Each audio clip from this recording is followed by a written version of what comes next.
students, today we learn how to comparison of like and unlike decimal. Like decimals कौन से होते हैं? Like decimal वो होते हैं जिसमें डेसिमल के बाद की जो नंबर ऑफ डिजिट्स होते हैं वो सेम होते हैं. ठीक है, इसमें डेसिमल के बाद 1 डिजिट है, इसमें डेसिमल के बाद 2 डिजिट्स है, तो ये क्या है? अनलाइक डेसिमल है. अनलाइक डेसिमल को लाइक डेसिमल में कन्वर्ट करने के लिए हम जो है डेसिमल के बाद की डिजिट्स जो है वो इक्वल करते हैं. इसमें 1 डिजिट है, इसमें सिंगल डिजिट है, तो हम अपनी साइड से इसमें 1 डिजिट लगा सकते हैं. ठीक है, अब ये दोनों सिमिलर हो गए.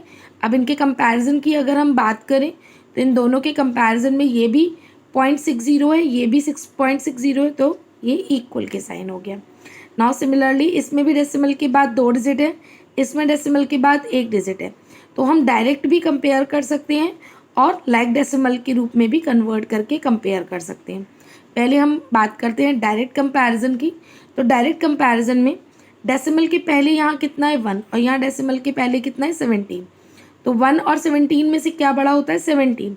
तो हमें डेसिमल के बाद की वैल्यू चेक करने की नीड ही नहीं है. हम इसको क्या करते हैं, इसमें 1 और 17 में हमारा 17 बड़ा है, तो 1.73 इज़ लेस देन 17.3. ठीक है, अब आ जाते हैं थर्ड वाले पे. द थर्ड इज़ 2.55 और 2.05. अब डेसिमल से पहले होल नंबर को चेक करते हैं. इसमें डेसिमल से पहले 2 है, यहाँ पर भी डेसिमल से पहले 2 है, तो ये तो दोनों सिमिलर हैं. अब now after the decimal place, तो डेसिमल के बाद यहाँ पर 5 है और यहाँ डेसिमल के बाद क्या है? 0. तो 5 और 0 में से क्या बड़ा होता है? 5 बड़ा होता है, तो हमारा ये डिजिट बड़ी हो गई. सेकेंड डिजिट को चेक करने की नीड ही नहीं है, यहीं पर फर्स्ट डिजिट पर ही कंपैरिजन ख़त्म हो जाता है. Now the fourth 315.21 and 300.2.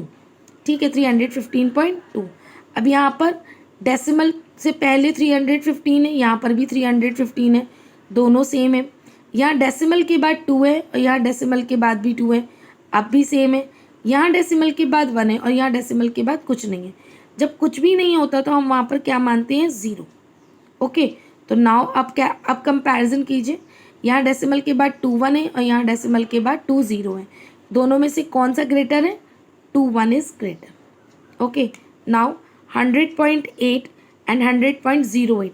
Now 100 decimal से पहले है दोनों में, तो दोनों में सेम वैल्यू है. अब डेसिमल के बाद वाली प्लेस वैल्यू चेक करते हैं. इसमें डेसिमल के बाद 8 है और यहाँ डेसिमल के बाद 0 है, तो 8 और 0 में 8 बड़ा होता है, दैट्स वाई ये बड़ा है. कुछ और एग्जांपल्स देखते हैं. यहाँ पर दिया है 152.6 और 152.63. यहाँ डेसिमल से पहले 3 डिजिट्स हैं, यहाँ पर भी सेम 3 डिजिट है.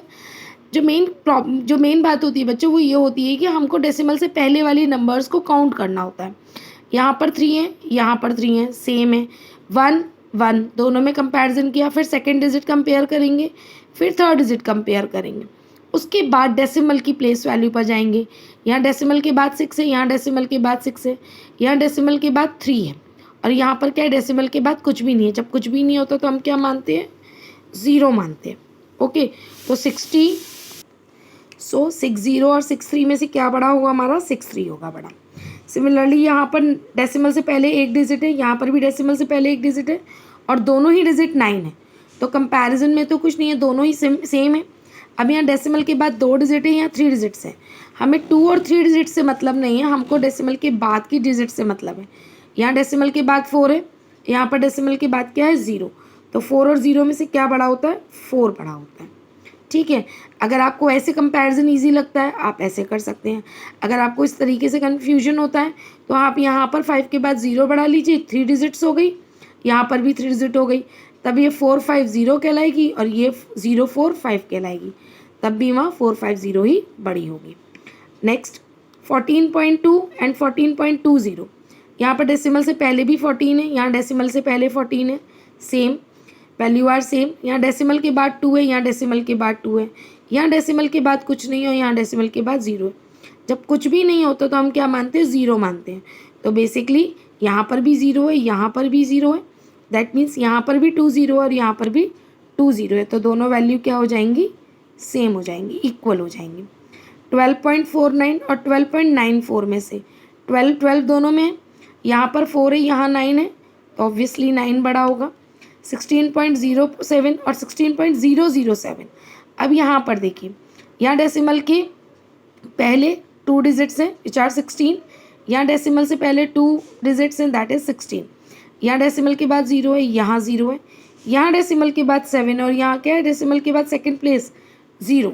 तो 7 और 0 में से क्या बड़ा होगा, 7 बड़ा होगा। कन्फ्यूजन है, यहाँ डेसिमल के बाद आप 0 लगा सकते हैं अपनी साइड से, यहाँ पर भी 3 डिजिट हो गई, यहाँ पर भी 3 डिजिट हो गई। अब इसके बाद इन दोनों को कंपैरिजन करिए, ये 0 7 है, ये 0 0 है, तो 0 7 में से 0 7 बड़ा होगा। आई होप स्टूडेंट्स आप सभी को ये कंपैरिजन अच्छे से समझ में आ गया होगा। अगर इस कंपैरिजन से रिलेटेड या डेसिमल से रिलेटेड कोई भी क्वेरी है तो आप मुझे कमेंट बॉक्स में लिख सकते हैं। Thanks for watching.